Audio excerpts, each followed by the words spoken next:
Nuh merupakan keturunan dari Adam dari generasi ke-9. Nama lengkap Nuh adalah Nuh bin Lamik bin Matusih bin Idris bin Yarat bin Mahlail bin Kainan bin Anusi bin Syits bin Adam.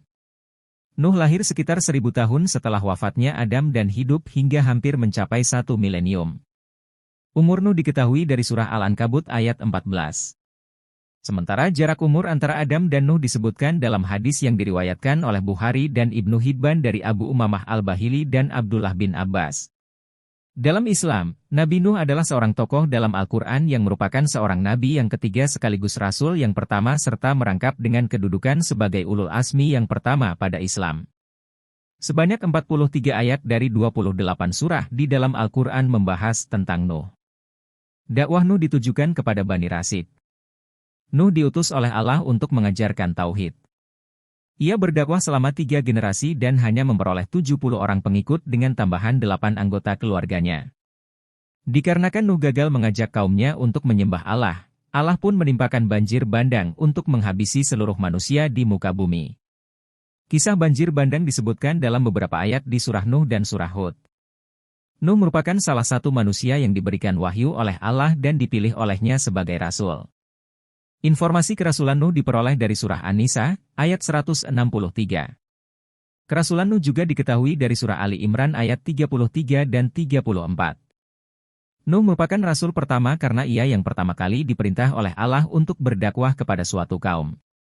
Menurut keterangan Ibnu Jarir At-Tabari, Nuh berdakwah kepada Bani Rasid.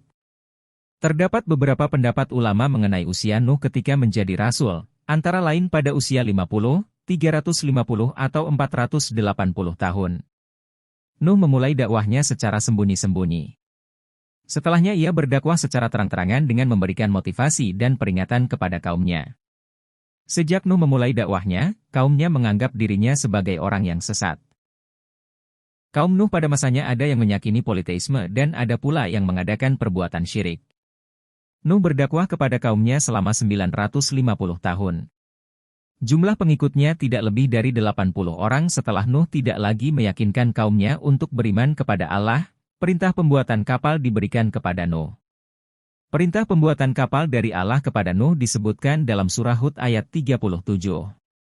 Dalam ayat ini juga Allah memberitahukan bahwa kaum Nuh yang ingkar akan ditenggelamkan. Para ahli sejarah sepakat bahwa banjir bandang yang menimpa kaum Nuh benar-benar pernah terjadi. Ini didasarkan pada banyaknya kisah banjir bandang dari berbagai agama, keyakinan dan kepercayaan, serta kebudayaan di beberapa negara. Perbedaan pendapat timbul mengenai wilayah yang terdampak banjir dan jenis hewan yang memasuki kapal yang dibuat oleh Nuh. Awal pelayaran Nabi Nuh menggunakan kapal buatannya dikisahkan dalam surah Hud ayat 41. Ayat ini menjelaskan bahwa Allah memerintahkan Nuh untuk berlayar dan memulai pelayaran dengan menyebut namanya. Allah memerintahkan pula penyebutan namanya ketika kapalnya telah berlabuh. Ada yang berpendapat bahwa banjir bandang menimpa seluruh wilayah di dunia.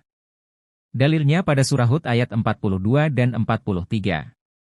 Ayat 42 menjelaskan bahwa ombak yang timbul akibat banjir bandang mencapai ketinggian gunung. Bukti lain yang menguatkan pendapat mereka adalah penemuan fosil gajah purba di wilayah Siberia dan Kutub Utara. Sementara itu, terdapat pendapat yang menyatakan bahwa banjir bandang yang menimpa kaum Nuh hanya bersifat lokal. Dalilnya adalah bahwa setiap nabi diutus hanya kepada suatu kaum tertentu.